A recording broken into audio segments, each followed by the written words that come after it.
സംസ്ഥാനത്തെ സർവകലാശാലകളിലും sprinkler model data തട്ടിപ്പ്. കരിമ്പട്ടികയിൽപ്പെട്ട software കമ്പനിക്ക് 10 ലക്ഷം സർവകലാശാല വിദ്യാർത്ഥികളുടെ ഡേറ്റ കൈമാറിയാണ് തട്ടിപ്പിന് നീക്കം. 2012 ആരംഭിച്ച അസാപ്പ് എന്ന സ്ഥാപനത്തെ കമ്പനിയാക്കിക്കൊണ്ടാണ് ഡേറ്റ തട്ടിപ്പിന് കളമൊരുക്കൽ. ടെൻഡറിൽ പങ്കെടുക്കാത്ത മഹാരാഷ്ട്ര നോളജ് കോർപ്പറേഷൻ ലിമിറ്റഡിനാണ് ഡേറ്റ കൈമാറുന്നത്. സർക്കാരിന്റെ സമ്മർദ്ദത്തിന് വഴങ്ങി കേരളത്തിലെ സർവകലാശാലകൾ വഴിയാണ് സ്പ്രിംഗ്ലർ മോഡലിന് സമാനമായ തട്ടിപ്പൊരുങ്ങുന്നത്. 10 ലക്ഷത്തോളം വരുന്ന കോളേജ് വിദ്യാർത്ഥികളുടെ വ്യക്തിഗത വിവരങ്ങളാണ് കരിമ്പട്ടികയിൽപ്പെട്ട MKCL എന്ന കമ്പനിക്ക് നൽകുന്നത്. മഹാരാഷ്ട്രയിലെ യൂണിവേഴ്സിറ്റികൾ നേരത്തെ തന്നെ ഈ കമ്പനിയെ കരിമ്പട്ടികയിൽ ഉൾപ്പെടുത്തിയിട്ടുണ്ട്.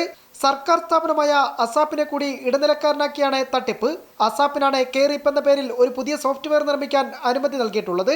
അടുത്തിടെ സർവീസിൽ നിന്ന് വിരമിച്ച ഉഷ ടൈറ്റസിനെ ഇതിനായി അസാപ്പിന്റെ തലപ്പത്തേക്കും കൊണ്ടുവന്നിട്ടുണ്ട്. IT നിയമപ്രകാരം എഗ്രിമെൻ്റ് ഉണ്ടാക്കേണ്ടത് സർവകലാശാലകളും IT കമ്പനി നേരിട്ടാണ്. ഇടനിലക്കാരൻ പാടില്ല. ഈ സാഹചര്യത്തിൽ കെയറിപ്പ് എന്ന് പറയുന്ന ഈ ഡേറ്റ തട്ടിപ്പിലൂടെ കൈകാര്യം ചെയ്യുവാൻ ഗവൺമെൻറ് കൈക്കൊണ്ടിരിക്കുന്ന ഈ തീരുമാനം അടിയന്തരമായി പുനഃപരിശോധിക്കണം. സർവകലാശാലകളെ ഒരു കുടക്കീഴിൽ കൊണ്ടുവരിക എന്ന ഉദ്ദേശത്തിലാണ് വിദ്യാർത്ഥികളുടെ മുഴുവൻ ഡേറ്റയും കൈമാറുന്നത്. എന്നാൽ സംസ്ഥാനത്തിന് പുറത്തുള്ള ഏജൻസിയായി MKCLുമായി അസാപ്പ് തയ്യാറാക്കിയ ധാരണാപത്രമോ MKCL എങ്ങനെ അസാപ്പിന്റെ പ്രൊവൈഡറായി എന്നതും ഇതുവരെ സർക്കാർ പുറത്തുവിട്ടിട്ടില്ല.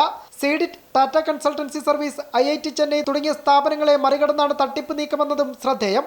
അതേസമയം ഇതിനെതിരെ സേവ് യൂണിവേഴ്സിറ്റി ക്യാമ്പയിൻ കമ്മിറ്റി രംഗത്ത് വന്നിട്ടുണ്ട്. അമൃത ന്യൂസ്, തിരുവനന്തപുരം.